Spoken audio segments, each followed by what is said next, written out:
Tampa's Black history is all around us, and an 813 native is finding a unique way of sharing it. 10 Tampa Bay's Angelicia Bruton shows you the game the Tampa native created, filled with decades of history and still small enough to fit in your pocket. It doesn't matter what game you're playing, Tampa is one of the highest cards you can put down to win. It's packed in a deck full of aces, kings, and queens, which makes its culture so rich and vibrant. Come with me as I play out my hand.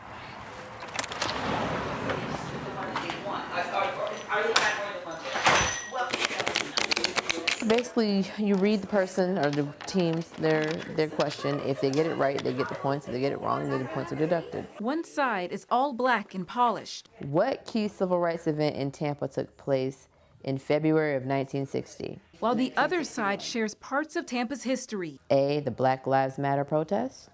B, Tampa riots. C, the Woolworth sit-in. D, the school integration. It's important information Ashley Morrow has made simple enough to fit in your hands. D. No, C, Woolworth. You know this. You know this. I believe in you. Morrow was born and raised in the heart of Tampa. I attended Blake High School, yes. That is my alma mater. Proud Yellow Jacket. And after a few cards and a couple of laughs at the Black English bookstore, You looked at it already? That is pretty. this space starts to feel like home. Each book, game, and card serving a special purpose. Cards represent that cookout vibe. Like there's something that you can something you can always pull out if you need some type of form of entertainment. Although Morrow is a Tampa native, she says a lot of the information she's learned about Tampa's Black history came from her own curiosity. Growing up here, what it did help me do was start to see things that I had been around all my life and I didn't realize I had been around it all my life. Many on these cards were dealt a hard hand. Madam Fortune Taylor owned about how many acres in downtown Tampa? But it didn't stop them from putting Tampa on the map. I think it's C. C is correct. You got that right.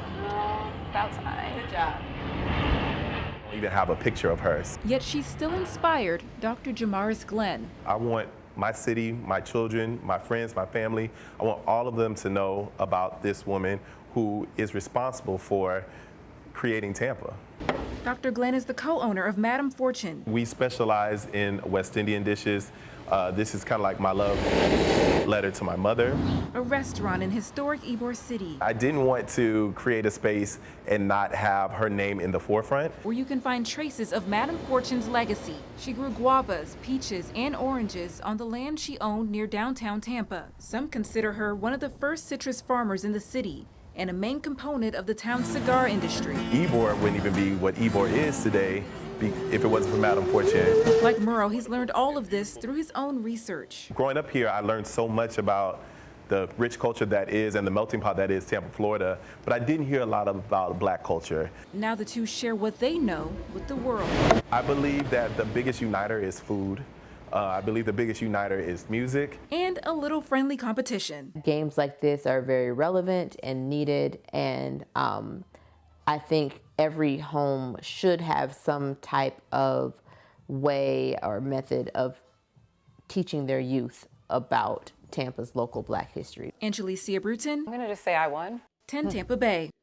And one place where you can buy the game is at the Black English Bookstore on Oak Avenue. You can learn more about the store's very own history right now on 10tampabay.com.